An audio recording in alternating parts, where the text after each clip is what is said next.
Welcome back to Mac Talks. Football and Arsenal season is basically over. If I'm being very honest with you, you can see it's written on my shirt. It says exhausted, and as an Arsenal fan, I'm literally exhausted at the moment. I'm angry. I'm frustrated. I basically lost it. Like Kai Havertz has suffered an injury. He has torn his hamstring and he's going to be out for the remainder of the season. And the thing is, it's not possible that he might not start the next campaign as well. That's how serious his injury has been. And if you like, I really don't know where to start. I mean, the irresponsibility showed by the Arsenal, but we literally have just three forwards currently: Raheem Sterling, Leandro Trossard, and Ethan Benyari. And basically, Raheem Sterling, like, I don't think any Arsenal fan is gonna count him in this setup. Nobody really thinks that he is gonna do something for us because he has not done anything till now. He was literally a backup option. They just signed him just to appease the fans, just to look like they were trying to get somebody in the summer. And since then, he has not played. Literally, he has played about a couple of games. That's because Saka got injured. That's because Jesus got injured. Apart from that, he was not in Arteta's plan. He showed, like, when Arteta preferred to play a Vinyeri in place of Sterling, that just showed how much confidence that Arteta had in Sterling's abilities. If you like, the only recognized format in my opinion is Trossard. Vinyeri is a kid. You cannot really put all the, even though he's a great player, he's a special talent, but you cannot put all the the pressure on the young kid. I'm actually baffled and pissed off at the moment. Like, wow, how is that the gross irresponsibility? It literally is a disgraceful from the from Arsenal's hierarchy, from Arsenal's board. I don't know what they were thinking. There have been rumors that Edu and other people in charge, they try to they try to ruin Arteta's plans and whatnot in the summer. He wanted certain players. They did not get him, and try to get those players. And people are gonna come at Arteta and they're gonna blame him and they're gonna call him out and whatnot. But at some point in time, but in my opinion, you cannot really blame Arteta. If I'm being very honest with you, a manager cannot do anything. He cannot go ahead and spend the money. It was the same. It's the same thing with Arsenal. It happened under Arsene Wenger. It happened under Unai Emery, and now it is happening under Mikel Arteta. For the first couple of years, they got him the players that he wanted. If they would have gotten him the players that we wanted in the summer, I think we would have been in a better situation. And now in January, like when the January transfer window started, Saka was already out. Odegaard was not playing. That he just came back from the fitness. Jesus was already out. Martinelli was out. So you literally had Martinelli went out after the international break. Okay, after the January transfer window, but you knew already that how much short we are in the starting department, and you still don't go ahead and you try to buy anyone in the January transfer window. They are playing around with everything. Like, the best example I will give is Manchester City. They went out, they splashed the cash for Omar Marmoush. He comes in for 65 million, and they really did not need a Marmoush as well. But they spent, they go ahead and they spend the money because there was a player who really could have been tempted to come to the Premier League. Arsenal could have splashed the cash as well. They could have tried to take Marmoush. They tried to make that false drama. And the Arsenal, they both, they every time they do this. It's not the first time they have done this, and it's not going to be the last time. They try to make these fake deals where they try to bid for all Watkins.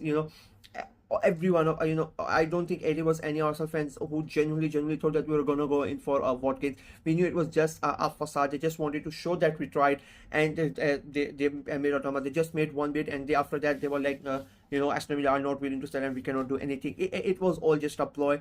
They really don't want to spend money, and now we are fucked. Literally, we are fucked. We don't have anybody who we can trust. And I was seeing reports now that they are thinking of playing Mikel Merino as a striker in place.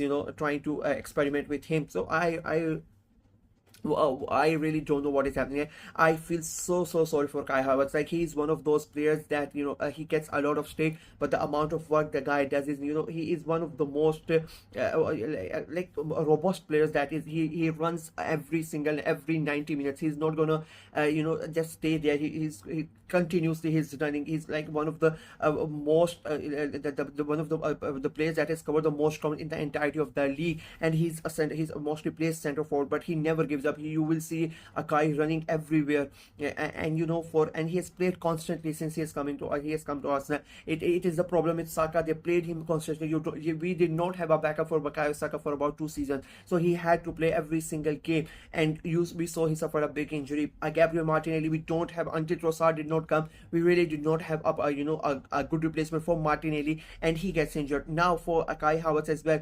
There was a clip I just saw before I was about to make a video. I saw for the Wolves game. This is Kai Havertz, like, he was literally on his knees because he couldn't really breathe, he couldn't really go. And this is Kai Havertz, who never stops running. Even until the 93rd, 94th minute, you will see him constantly running around, going with the ball. He's one of those type of players, and to see him going down, you could just see it was going to happen. If you're not going to give players like him a proper rest, even though as I said, he does everything, but he's a human being after all. The body can take there's a limit of everything, and they have fucked us. They have fucked him over. They've literally ruined his 6 to 8 months of his career have gone as well, and they have ruined themselves as well.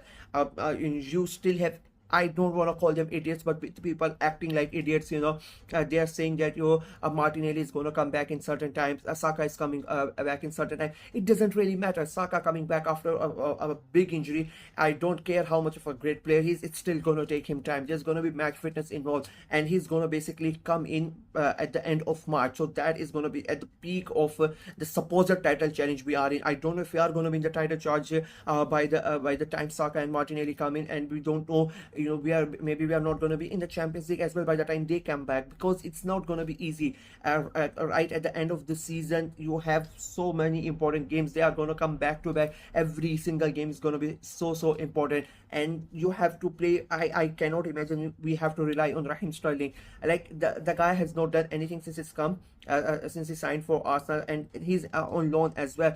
So I don't blame him as well, because like, you cannot really blame Raheem Sterling as well, because everybody knows what he is capable of. The Raheem Sterling of like 5 years ago, Raheem Sterling was a great player, but now I really don't have any hope in him. The fact that we have to look at a 17-year-old kid to bail us out, and no disrespect to Banyari, he's a great talent, he's a special talent, but God forbid, and I keep on saying that. Now, if anything happens to one of those three, all our hopes are pinned on a 17-year-old kid, a winger who doesn't really like to play as the main guy in striking in Trossard, and literally washed up a winger in Raheem Sterling. So that is your front three going forward for the next 5 months, for the next 4 months, going into a title challenge, going into in the latter stages of the UEFA Champions League. I'm thankful that it is like divine divine intervention that we got knocked from the Carabao Cup and the FA Cup. Otherwise, we would have still had those games as well.